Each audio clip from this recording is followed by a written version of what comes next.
মেরাজ থেকে হুজুর ফিরে এসেছেন সকাল বেলায়, ফজরের নামাজ পড়ে বসেছেন কাবা শরীফে, তিনি বসে আছেন। তো তখন আবু জাহেল আসছে, এসে বলছে মুহাম্মদ সাল্লাল্লাহু আলাইহি ওয়াসাল্লাম প্রত্যেক দিনই তো নতুন নতুন কথা কও, আজকে কোনো নতুন কথা আছে? হুজুর বললেন হ্যাঁ নতুন কথা আছে। কি?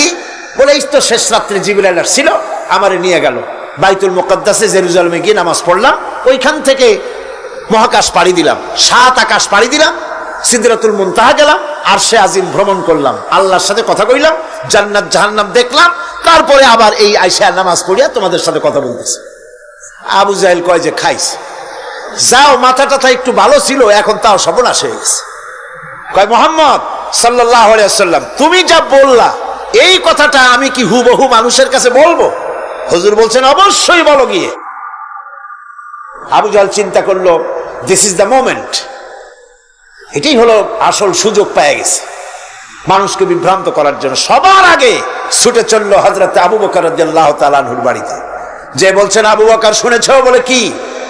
মুহাম্মদ সাল্লাল্লাহু আলাইহি ওয়াসাল্লাম এইরকমের কথা বললো, বেচারার মাথাটা যাও ভালো ছিল শেষ। হুজুর বলছেন আবু জাহেল আমার রাসূল কি এরকম বলেছেন? আবু জাহেল বলছে আমার নিজ কানে শুনে আসলাম, এখনো তিনি সেখানে বসা। হযরত আবু বকর বলেন আবু জাহেল আমার আল্লাহর নবী তিনি যদি এরকম কথা বলে থাকেন তাহলে আমি কোনো সন্দেহ পোষণ করি না, অবশ্যই আল্লাহ রাব্বুল আলামিনের হাবিব যা বলেছেন তা সত্য। হযরত আবু বকর রাদিয়াল্লাহু তাআলা আনহু মসজিদে হারামে আসলেন, হুজুরকে জিজ্ঞেস করলেন হুজুর আবু জাহেল আমাকে এই সব কথা বললো, এগুলি কি ঠিক? হুজুর বললেন হ্যাঁ। তিনি ঘটনা বয়ান করলেন। হযরত আবু বকর বললেন হে রাসূল আপনি যা বলেছেন সত্য বলেছেন, আপনার মেরাজ ঠিক হয়েছে, সঠিক হয়েছে, সন্দেহ নাই। হুজুর বলেন আবু বকর তুমি তো শুধু আবু বকর নাও, তুমি সিদ্দিক। সত্যকে যারা অকুণ্ঠ চিত্তে দ্বিধাহীন ভাবে যারা সত্যের সামনে মাথা নত করেছে, গ্রহণ করে নিয়েছে, দ্বিমত পোষণ করে নাই, কোন রকমের দুষ্ট বুদ্ধির আশ্রয় গ্রহণ করেনি, উল্টাপাল্টা করেনি, এই সমস্ত মানুষেরই হলো সিদ্দিক। আর এদের দলকেই সিদ্দিকিন বলা হয়। তাহলে নবিয়্যিন, সিদ্দিকিন এনারা হচ্ছেন নেয়ামত প্রাপ্ত। 3 নম্বরে হচ্ছে শুহাদা, সত্যকে যারা সত্যের সাক্ষী দিয়েছে, সত্যের সাক্ষ্যদাতা। সত্য হচ্ছে ইসলাম। সত্য কি? ইসলাম। সত্য হচ্ছে আল্লাহ, সত্য হচ্ছে নবী, সত্য হচ্ছে কোরআন, সত্য হচ্ছে হাদিস। এই মহাসত্যকে যারা স্বীকৃতি দিয়েছে, নিজেদের কথা দিয়ে, কাজ দিয়ে, ধন দিয়ে, সম্পদ দিয়ে, এমনকি নিজের জীবনটা এই রাস্তায় বিলিয়ে দিয়ে মহাসত্যের চিরস্থায়ী সাক্ষী দিয়ে দুনিয়া থেকে যারা বিদায় হলেন ওনারা হচ্ছেন শহীদ। আজ রাস্তাঘাটে শহীদ হয়, যার তার নামের আগে শহীদ বসায় দেয়। শহীদ এত সোজা জিনিস নয়। আল্লাহর রাস্তায়, ধর্মের জন্য, ইসলামের জন্য, আল্লাহর জন্য, কোরআনের জন্য, রাসূলের জন্য যারা জীবন দেন তারাই হচ্ছে শহীদ। এই শহীদদের মর্যাদা আল্লাহ রাব্বুল আলামিন এত বেশি মর্যাদা দান করেছেন। শহীদদের মর্যাদা আল্লাহ পাক দিয়েছেন কিয়ামতের দিন শহীদদের কোনো বিচার করা হবে না, আল্লাহ রাব্বুল আলামিন শহীদদেরকে বিনা বিচারে জান্নাত দিয়ে দিবেন। শহীদের বিশাল মর্যাদা, বিরাট মর্যাদা। এই শহীদ শাহাদাতের তামান্না প্রত্যেক মুসলমানের ভিতরে থাকতে হবে। হুজুর বলেছেন শহীদি মওতের যন্ত্রণা পিঁপড়ায় কাটার যন্ত্রণার চাইতে বেশি কিছু নয়। শাহাদাত হচ্ছে এপারে মওত আর ওপারে আল্লাহর সঙ্গে দেখা হয়ে যাবে। শহীদি মওত হচ্ছে আল্লাহর সঙ্গে দেখা করার একটা সেতু বন্ধন, একটি সেতু, একটি ব্রিজ, একটা পুল, একটা সাঁকো। এপারে দুনিয়া, ওপারে আল্লাহ পাকের সঙ্গে দেখা হবে। সুবহানাল্লাহ। ভাইরা, ইসলামের জন্য যারা জীবন দিলেন, যারা শাহাদাত বরণ করলেন, তারা জাতির সম্মানের পাত্র। সেই সম্মান, সেই মর্যাদা আল্লাহ রাব্বুল আলামিন শহীদদের প্রদান করেছেন। হযরত আব্দুল্লাহ জুলবাজাদাইন যার কথা বুখারীতে লেখা হয়েছে। সুবহানাল্লাহ। কোন যুবক মানুষ ইসলাম কবুল করেছেন, ইসলাম কবুল করতে গিয়ে বাড়ি ঘর জায়গা জমি কিছুই ছিল না। ছোট্ট অবস্থায় বাবা মারা গেছে, চাচার ঘরে লালিত পালিত হচ্ছিলেন। এরপরে রাসূলের প্রতি ঈমান আনবেন, চাচার ভয়তে পারেন না। হুজুর হিজরত করলেন। আব্দুল্লাহ তার নাম ছিল, আব্দুল উজ্জা। তিনি চলে গেলেন চাচার কাছে। চাচা গো, মুহাম্মদ সাল্লাল্লাহু আলাইহি ওয়াসাল্লাম আল্লাহর নবী, ব্যাপারে তোমার মত কি? তিনি বলেন আমারও তো তাই মনে হয়। যদি তাই মনে হয় তার উপর ঈমান আনবেন কিনা? চাচা বলে না, কখনো ঈমান আনবো না। ভাতিজা বলতেছেন চাচাজি, বছরের পর বছর ধরে অপেক্ষা করতেছিলাম, আমি আপনার অধীনে আছি বলে ইসলাম কবুল করতে পারি নাই। আমার ইচ্ছা ছিল আপনি আগে করবেন, তারপরে আপনাকে দেখা দেখি আমি করব। কিন্তু আপনি যখন ইসলাম কবুল করলেন না আর করবেন না বলে যখন ঘোষণা দিলেন, আপনাকে উপস্থিত রেখে আমি ঘোষণা দিলাম লা ইলাহা ইল্লাল্লাহু মুহাম্মাদুর রাসূলুল্লাহ। চাচা বলছে, ভাতিজা এর পরিণাম জানো? কয় না, জানি না। এর পরিণাম হচ্ছে তুমি আমার বাড়িতে থাকো, আমার বাড়ি ছাড়তে হবে। বললেন রাজি আছি। উট ছাগল ভেড়া ঘোড়া যা দিছি ছাড়তে হবে, বলছে রাজি আছি। চাচা বলছে শুধু তাই নয়, পরনে যে লুঙ্গি আছে, গায়ে যে জামা আছে, আমার পয়সার লুঙ্গি জামা ছাড়তে হবে। ভাতিজা বলছে ঈমানের জন্য যা চাও সব ছাড়িয়ে দেব। জামা লুঙ্গি খুলে ফেলে দিয়ে দিলেন। হাদিস। তিনি চলে গেলেন মায়ের কাছে ওই অবস্থায়। মা এই যুবক ছেলেকে উলঙ্গ অবস্থায় দেখে দুই হাত দিয়ে নিজের চোখ চেপে ধরেছেন। বাবা, তোমার এই অবস্থা কেন? ছেলে বলছেন, মা ঈমান আনার কারণে আমার এই অবস্থা হয়েছে। মা বলে, বাবারে কি চাও আমার কাছে? আব্দুল উজ্জা বলছে, মা কিচ্ছু চাই না, একটুখানি কাপড় আমারে দাও, আমি বিশ্ব নবী মুহাম্মদ সাল্লাল্লাহু আলাইহি ওয়াসাল্লামের খেদমতে যেতে চাই। মায়ের কাছে পুরানা কম্বল ছিল, কম্বলটা তিনি দিয়ে দিলেন। হযরতে এখনো তো সে মুসলমান হয়নি, ওই কম্বলটা ছিঁড়ে নিয়ে দুই টুকরা করে কম্বলটা পরলেন, আদাটা তাতে করে হাঁটু ঢাকে না, আর একটা কোন রকম গায়ে দিলেন। এরপরে হেঁটে হেঁটে কষ্ট করে মদিনায় চলে গেলেন। মসজিদে নববীর ভিতরে ঢুকে দরজার কাছে বসা বিশ্বনবী জনাবে মুহাম্মদুর রাসূলুল্লাহ সাল্লাল্লাহু আলাইহি ওয়াসাল্লাম মসজিদে নববীতে, যুবক, হাঁটুর উপরে কাপড়, মাথার চুল, উস্কো খুস্কো চেহারা, ক্ষুধার্ত চেহারা। হুজুর জিজ্ঞেস করছেন, তুমি কে? তিনি বললেন, আমার নাম আব্দুল উজ্জা। তোমার এই অবস্থা কেন? তিনি বললেন, হুজুর ঈমান আনার জন্য বাড়ি ঘর জায়গা জমিন উট বাছুর সব হারাইছি, এমনকি পরনের লুঙ্গিও আমার দেয় নাই, মার কম্বলটা ছিঁড়িয়ে এনেছি। নবীজি আসহাবে সুফফার ভিতরে তাকে বসতে দিলেন, তাকে থাকতে দিলেন, আর বললেন তারে কোরআন শরীফ শিখাবা। আব্দুল উজ্জাকে হুজুর বললেন, তোমার নাম উজ্জা নয়, তোমার নাম আব্দুল্লাহ। হাদিস শরীফে এসেছে আল্লাহর কাছে দুইটা নাম বেশি প্রিয়, একটা হচ্ছে আব্দুল্লাহ আর একটা হচ্ছে আব্দুর রহমান। মুসলমান হলেন। এরপরে আসহাবে সুফফার মধ্যে বসে আছেন, কোরআন শরীফ জোরে জোরে তেলাওয়াত করেন। আসহাবে সুফফা রাসূলের কাছে নালিশ করলেন, অভিযোগ করলেন, হুজুর এই আব্দুল্লাহর কোরআন শরীফ এত জোরে পড়ে, তার চিল্লানির জ্বালায় আমরা বিশ্রাম করতে পারি না। নবীজি বললেন, সাহাবীরা আব্দুল্লাহকে বেশি করে চিল্লাইতে দাও, বাধা দিও না, কারণ তার ঈমান বড় দামের ঈমান হয়েছে, ঈমান আনতে গিয়ে কিছু আনতে পারে নাই, তাকে বাধা দিও না, প্রাণ ভরে চিল্লাইতে দাও, জোরে জোরে পড়তে দাও। ইতিমধ্যে তাবুকের যুদ্ধের রণদামামা বেজে উঠেছে। রোমান সৈন্যরা হুজুরের সঙ্গে যুদ্ধ করবে, জিহাদ করবে, ইসলামকে পরাজিত করার জন্য তারা আক্রমণের প্রস্তুতি নিল। নবীজি রোমানদের সঙ্গে লড়াই হবে বলে সাহাবায়ে কেরামদের কাছে সাহায্য চাইলেন, যার কাছে যা আছে অস্ত্রপাতি জমা করো, টাকা দাও, পয়সা দাও। সবাই মিলে দিতে লাগলেন। দিতে দিতে মহিলারা গলার হার, নাকের ফুল, কানের দুল হুজুরের সামনে স্তূপ হয়ে গেছে, টাকা কড়ি সোনা দানা সব শুদ্ধ। হুজুর বলছেন, সাহাবীরা সবাই তো সব জিনিস দিলে, আমার আবু বকর রে দেখি না কেন? হযরত আবু বকর রাদিয়াল্লাহু তাআলা আনহু একটা পিলারের আড়ালে দাঁড়ানো ছিলেন।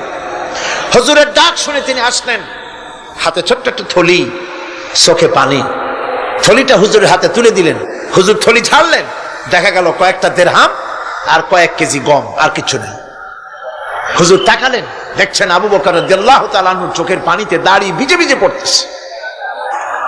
হুজুর বললেন, আমার সাহাবীরা, আজ তোমরা সকলে মিলে যে দান করেছো, সেই দানের তুলনায় আবু বকর যে দান করেছে আল্লাহ রাব্বুল আলামিনের কাছে তা বেশি মূল্য হয়েছে। মনের মধ্যে অনেকের প্রশ্ন জাগলো, কেমন করে তা হলো? আমরা এত এত দিলাম। হুজুর জিজ্ঞেস করলেন, ও সাহাবী, তুমি কত দিয়েছো? বাড়ি কত আছে? তিনি বললেন, এত দিছি, এত আছে। তুমি কত দিয়েছো? কত রেখে এসেছো? প্রত্যেকে এরকম বলল। হযরতে ওসমান, হযরতে ওমর, হযরতে আলী রিদওয়ানুল্লাহ তাআলা আলাইহিম আজমাইন, তারাও বললেন, অর্ধেক এনেছি, অর্ধেক থুয়ে আসছি, 2 ভাগ এনেছি, 1 ভাগ রেখে আসছি। সব শেষে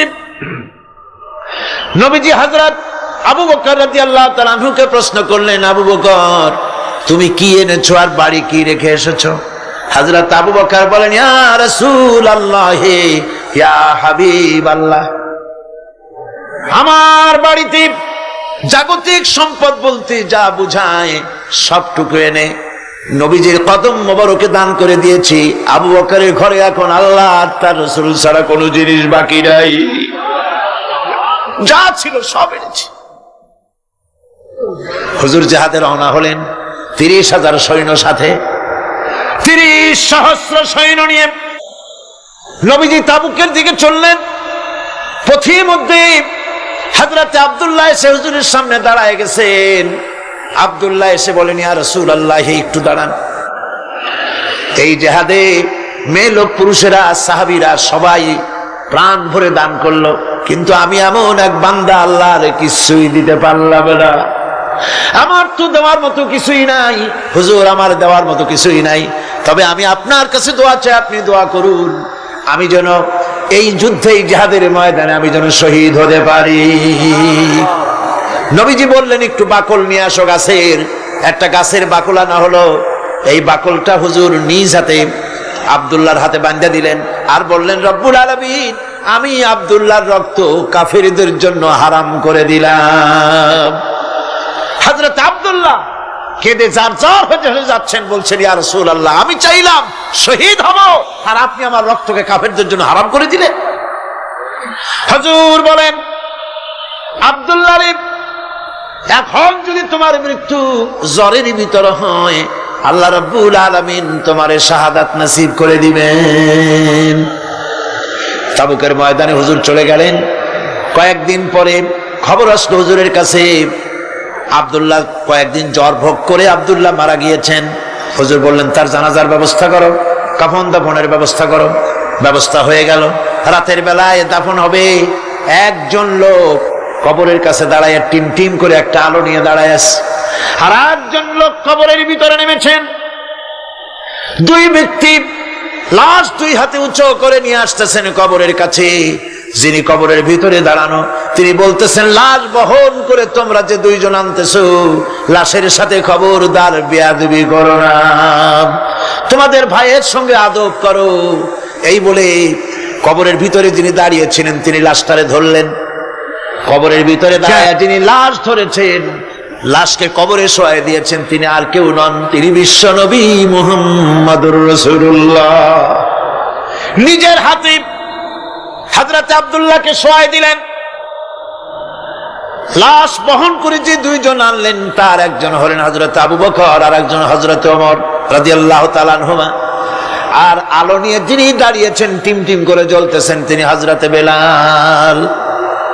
কবরের ভিতরে হযরত আব্দুল্লাহকে শুইয়ে দিয়ে উপরে মাটি দিয়ে নবীজি কবরের 2 দিকে হাত দিয়া আল্লাহ রাব্বুল আলামিনের দরবারে ফরিয়াদ তুললেন, রব্বুল আলামিন, আমি আজকে সন্ধ্যা পর্যন্ত এই আব্দুল্লাহর প্রতি রাজি ছিলাম, খুশি ছিলাম। আল্লাহ গো, তুমি আব্দুল্লাহর প্রতি রাজি হয়ে যাও।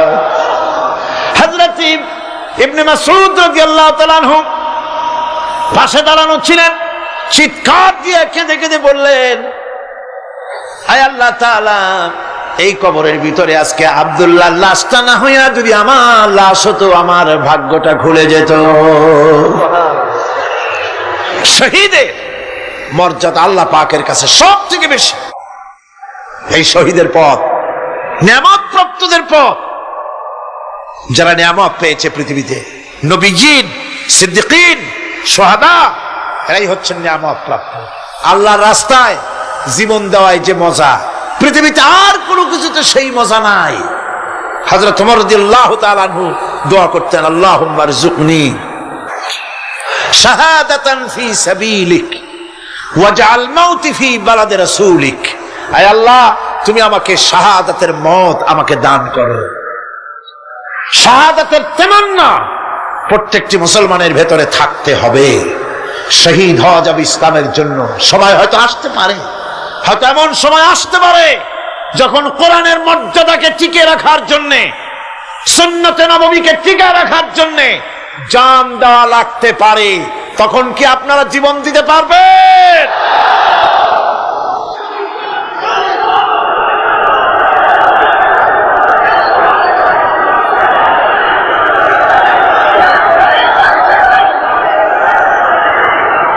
এরপরে চতুর্থ নম্বরে হচ্ছে সালিহিন।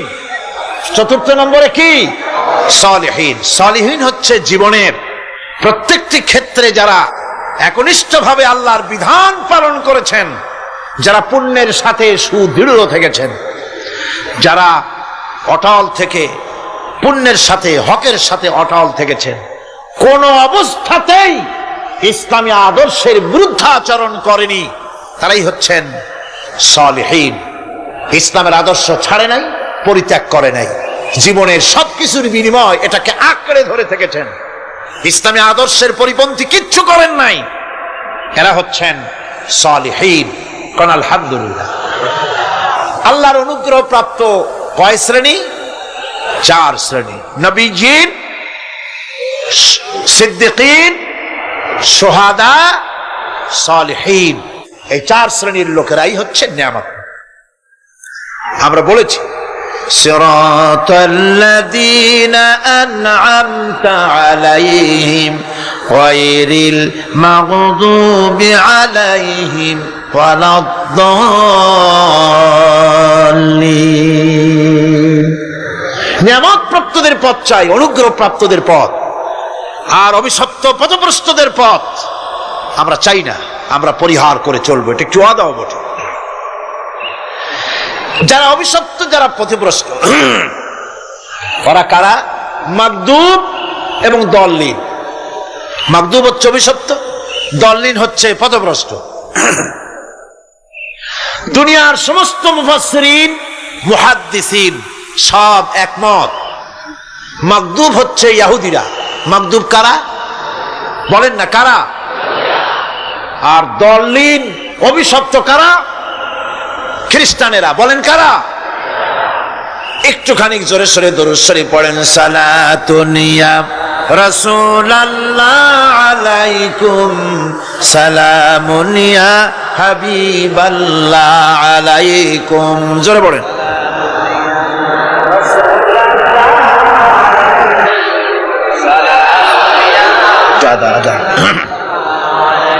সালাতুন ইয়া রাসূলুল্লাহ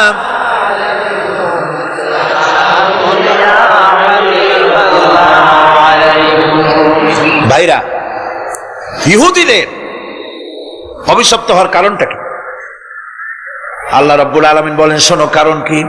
وَضُرِبَتْ عَلَيْهِمُ الْمَسْكَنَةُ ذَلِكَ بِأَنَّهُمْ كَانُوا يَكْفُرُونَ بِآيَاتِ اللَّهِ وَيَقْتُلُونَ الْأَنْبِيَاءَ بِغَيْرِ حَقٍّ ذَلِكَ بِمَا عَصَوْا وَكَانُوا يَعْتَدُونَ। তাদের উপর দারিদ্র এবং অসহায়তার অভিশাপ বর্ষিত হয়েছে। এর কারণ হলো তারা আল্লাহ পাকের আয়াতকে অস্বীকার করেছে, তারা অকারণে আল্লাহর নবীদেরকে হত্যা করেছে এবং প্রত্যেকটি ব্যাপারে আল্লাহর শরীয়তের সীমা লঙ্ঘন করেছে। যুরিবাত আলাইহিমুল যিল্লাতু ওয়াল মাসকানা ওয়া বাউ বিগাদাবিন মিনাল্লাহ। আল্লাহ পাক বলেছেন চিরকাল ইহুদিরা অভিশপ্ত, তাদের কোন আবাসস্থল হবে না, সারা জীবন ঘুরে বেড়াবে। আপনারা বলবেন কই ঘুরে বেড়ায় না, তো তাদের তো জায়গা হইছে জেরুজালেমে, ইসরায়েলে, সেখানে তারা জায়গা করে নিয়েছে। তাহলে এটা কেমন হলো? এটা এইভাবে হয়েছে, ওখানে তাদেরকে প্রতিষ্ঠিত করেছে আমেরিকা, ঠিক কিনা? আল্লাহ পাক কোরআন শরীফের মধ্যে বলেছেন যদিও মানুষের সাহায্যে কোনো জায়গায় তাদেরকে আল্লাহর ইচ্ছায় অথবা মানুষের সাহায্যে কোথাও যদি জায়গা হয়, অপমানের জীবন যাপন করতে হবে সারাটা জীবন কিয়ামত পর্যন্ত, দুঃখে দুঃখে মরতে হবে, দেশে দেশে ঘুরে বেড়াতে হবে ভিক্ষুকের মতো। সে অবস্থাই হয়েছে। আমেরিকা ওদের উপর থেকে হাত উঠায় নিক, মধ্যপ্রাচ্যের আজকের 20 ফোড়া ইসরায়েল, আমেরিকা যদি তাদের রুবুবিয়াতের প্রতিপালনের হাতটা উঠায় নেয়, তাহলে আরব দেশে যত লোক আছে যুদ্ধ করা লাগবে না, এক পাশে গিয়ে পেশাব করলে ভাইসিয়া লোহিত সাগরে চলে যাবে। সুতরাং এই ইহুদিদের পথ অনুসরণ করা যাবে না। ইহুদিরা অপরাধ করছিল কি? একটু আগেই বললাম, তারা আল্লাহর আয়াতকে অস্বীকার করেছে, তারা নবীদেরকে হত্যা করেছে, এটাই হলো তাদের অপরাধ। তারা শরীয়তের ব্যাপারে বাড়াবাড়ি করেছে। আর খ্রিস্টানরা, তাদের অপরাধ কি? তাদের অপরাধ হচ্ছে তারা আল্লাহর বিধানের উপরে তারাও বাড়াবাড়ি করেছে। তারা নিজেদের আল্লাহর বিধান বাদ দিয়ে নিজেদের মন গড়া জীবন যাপন শুরু করেছে। তারা ঈসা আলাইহিস সালামকে আল্লাহর ছেলে বানাইছে, তারা মদ খায়, তারা জিনা করে, তারা শুকর খায়, তাদের উপরে শরীয়তকে সম্পূর্ণ বুড়ো আঙ্গুল দেখায়া তারা মুশরিকের চাইতেও খারাপ হয়ে গিয়েছে, ঠিক কিনা? এরা হিন্দুরা কখনো বলে না যে আল্লাহর ছেলে মেয়ে আছে, বলে নাকি? কিন্তু ওরা আল্লাহর ছেলে বানাইছে, মেয়ে বানাইছে, বউ বানাইছে। নাউজুবিল্লাহ। আমেরিকায়, ইংল্যান্ডে, সেসব জায়গায় গির্জায় আজ আর খ্রিস্টান যাওয়ার লোক নাই। সপ্তাহে একদিন ইবাদত করে, সানডে। সেই সপ্তাহের একদিন ইবাদত করতে লোক পাওয়া যায় না। সেদিন তারা ফুর্তি নাট্যি করার জন্য বউ বাচ্চা নিয়ে, মদ টদ নিয়ে, সিবেচে গিয়ে কাপড় চোপড় ভালাইয়া যা খুশি তাই করে। তারা মসজিদে আসে না, কি বলে, গির্জায় যায় না। ফলে আমার নিজের চোখে দেখেছি বহুত গির্জা এমন আছে যার সামনে লেখা আছে ফর সেল, বিক্রয়ের জন্য। এই সাইনবোর্ড যখন লাগায়, এলাকার মুসলমানেরা চান্দা তুলিয়া গির্জা কিনা সব সমানে মসজিদ বানাইতেছে। ইংল্যান্ডে আজ থেকে 100 বছর আগে মসজিদ ছিল মাত্র একটা। সেই গ্রেট ব্রিটেনে এখন মসজিদের সংখ্যা 7,000-এর উপরে। আলহামদুলিল্লাহ। সুতরাং এই খ্রিস্টান এবং ইহুদিদের পথ অনুসরণ করা যাবে না। কিন্তু তারপরেও আমরা অনুসরণ করছি না, করছি না? করছি। বিশ্বকবি, কবি সম্রাট আল্লামা ডক্টর ইকবাল रहमतुल्लाह अलैहि सुंदर করে বলেছেন, वदर में हो तुम नसारा तू तमद्दुन में हनूद, वदर में हो तुम नसारा तू तमद्दुन में हनूद, ये मुसलमान है जिन्हें देख के शर्माए यहूद। चल चलने हिंदू তুমি, বেশভূষাতে খ্রিস্টান, মুসলমান এই যারে দেখে ইহুদ করে লজ্জা জ্ঞান। তুমি নাকি মুসলমান? কাপড় চোপড় দেখলে মনে হয় তুমি তো খ্রিস্টান, জামা কাপড় তোমার অবস্থা দেখলে মনে হয় তুমি খ্রিস্টান, তোমার ওঠা বসা, বিয়ে শাদী, সংস্কৃতি দেখলে মনে হয় তুমি হিন্দু, আর তোমার লেনদেন দেখলে ইহুদিরা পর্যন্ত তোমাকে ঘৃণা করে। কথা ঠিক কিনা? কথা ঠিক কিনা? এই হলো মুসলমানদের অবস্থা। সুতরাং আল্লাহ পাক বলছেন ইহুদিদেরকে ছাড়তে হবে, খ্রিস্টানদের অনুকরণ ছাড়তে হবে। ইহুদি খ্রিস্টান সকলের অনুকরণ ছেড়ে দিয়ে নিয়ামত প্রাপ্ত ওই 4 শ্রেণীর লোকের অনুসরণ করতে হবে, তাহলেই খাঁটি মুসলমান হওয়া যাবে। কোন আলহামদুলিল্লাহ। এই হলো সূরা ফাতিহা, যা গত আজকের দিন সহ 5 দিন আমরা আলোচনা করলাম। কোন আলহামদুলিল্লাহ। এখন এই সূরা ফাতিহাকে আমি আপনাদের পকেটে উঠাই দিতে চাই, যাতে করে মনে থাকে। 5 দিনের অনেক কথা এক জায়গায় করে দিলে মনে করতে সুবিধা হবে, ঠিক কিনা? মনে রাখতে সুবিধা হবে। সূরা ফাতিহা আয়াত কয়টা?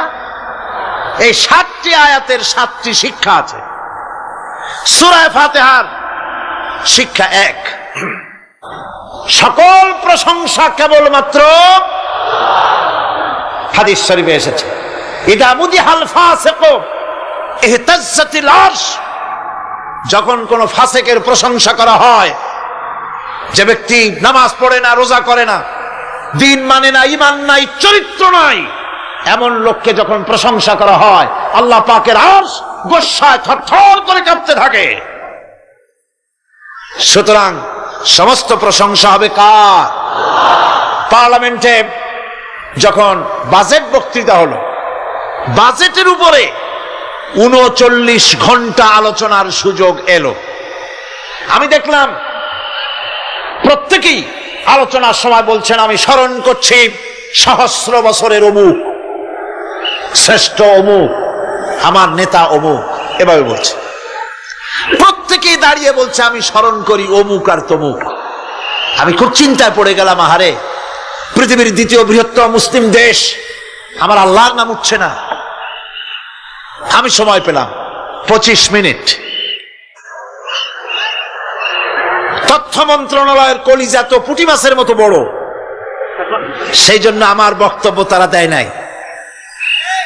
ওই 25 মিনিটে আমি যে আলোচনা করেছি, আমি প্রথম দাঁড়ায়া আমার তৃপ্তি, মনে হয় এই রকমের তৃপ্তি আমার কখনো নিকট বর্তমানে কোনদিন হয়েছে কিনা আল্লাহ জানে। ওই দিন আমি যা তৃপ্তি পেয়েছি, আমি দাঁড়িয়ে বললাম নাহমাদু নুসাল্লি আলা হামদ সানা কুইয়া, তারপরে বললাম আমি স্মরণ করছি হৃদয়ের সবটুকুন আবেগ উজাড় করে, জীবনের সব শ্রদ্ধা একত্রিত করে আমি স্মরণ করছি। যখন বলছি দেখি 2 দিকের মানুষ হতচকিত হয়েছে, কার নাম কই? আমি বললাম আমি স্মরণ করছি বিশাল ওই আকাশের মালিক, বিস্তীর্ণ এই জমিনের মালিক, কুল কায়নাতের মালিক আমার আল্লাহ রাব্বুল আলামিনকে স্মরণ করছি।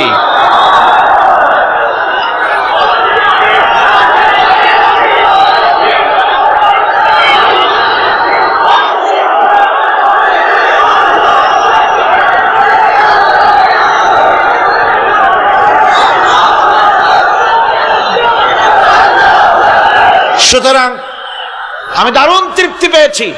আপনাদেরকেও বলি, প্রশংসা হবে কেবলমাত্র আল্লাহ পাকের। প্রশংসা কার? আর প্রশংসা হবে বিশ্ব নবী জনাবে মুহাম্মদ রাসূলুল্লাহ সাল্লাল্লাহু আলাইহি ওয়াসাল্লাম। চিৎকার মেরে সারা জীবন আল্লাহ এবং রাসূলের প্রশংসা করতেই থাকবে ইনশাআল্লাহ। আমাদের করতে হবে, মুসলমানদের দায়িত্ব।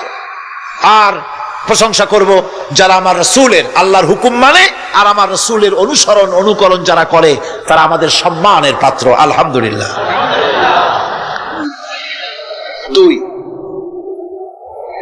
শেষ বিচারের একমাত্র মালিক হচ্ছেন আল্লাহ পাক। সূরা ফাতিহার 2য় শিক্ষা, শেষ বিচারের দিন, ডে অফ জাজমেন্ট, শেষ বিচারের দিনের মালিককে? একচ্ছত্র অধিপতি আল্লাহ রাব্বুল আলামিন। যেদিন কেউ কথা বলতে পারবে না আল্লাহ পাকের নির্দেশ ছাড়া, সেই হাসরের মাঠের একচ্ছত্র মালিক আল্লাহ পাক। সুপ্রিম কোর্টের সুপ্রিম কোর্ট, সমস্ত জাস্টিসদের জাস্টিস হবেন আল্লাহ সুবহানাহু ওয়া তাআলা।